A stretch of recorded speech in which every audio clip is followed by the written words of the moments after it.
Let's enter the fascinating realm of a botanical artist, and she specialises in Banksias. John leads the way.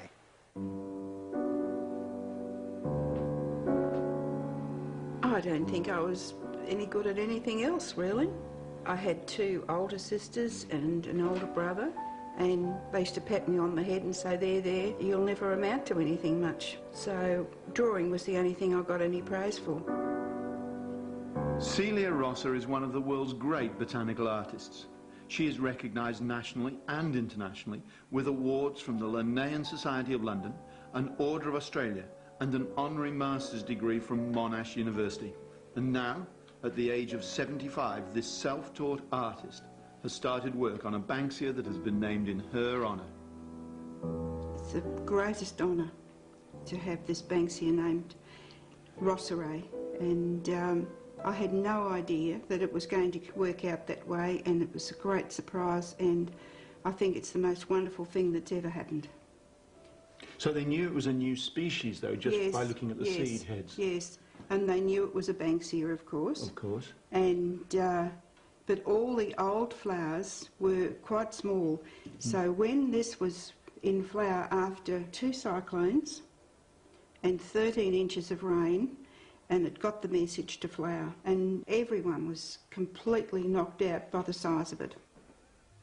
It's a new plant, and it's just got something unique about it that's different to any other Banksia, and it's a new challenge. These 3 volumes, the Banksias, represent 25 years of Celia's work, and they indicate her life's dedication to this genus. The volumes were published between 1981 and 2000, and they contain 76 most fabulous plates of the Banksias. This one is a great favourite of mine, Banksia blechnifolia. And it's not just the portrayal of these beautiful plants that's so appealing, it's the way the plate is laid out on the page to fill the page, and they show every single detail of the plant. Another favourite is Banksia ashbyi. It's gorgeous orange flower, but just look at the way in which that foliage hangs down to fill the plate. And the next is Banksia saxicola, which is indigenous to Victoria. And I love the way in which this plate not only shows the flower and the seed heads, but also the foliage as it really is, partially dead. It grows not too far from here, close to Celia's home. What is it that really appeals to you about the Banksias? Their ruggedness, and they're gutsy plants, and that suits me because I think I'm rugged and gutsy, so.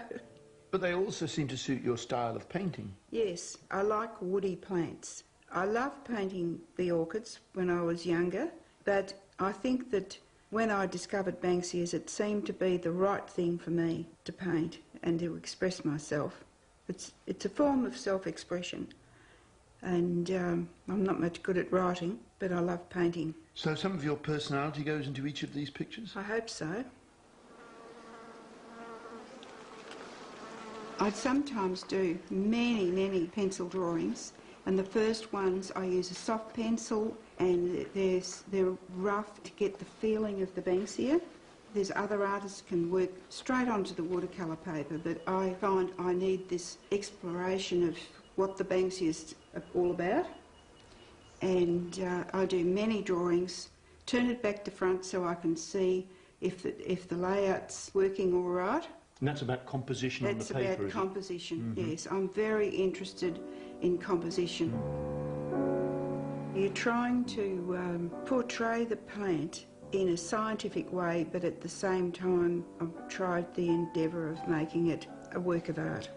So I like to marry science and art together. I love working on dimension so that there's atmosphere between the front of the plant and the back of the plant, and therefore the colours change. That's one of the things that fascinates me, is to try and say, yes, this is starting to live, and I can go right over a painting looking for the magic leaf or something in it, and then when that works, the whole thing works. And it's a bit of magic. How long are you going to keep doing this? As long as I've got eyesight to do it. Yes, it's my passion, and as I get older, the sight isn't as good as it was. But I think it was Monet, wasn't it, who, when he nearly lost his sight, he painted his best work. So I've still got that to look forward to. But I mean, the eyesight is obviously very important for this detail and this accurate yes, you work, can't isn't do it forever, no. But I've still got a few paintings in me.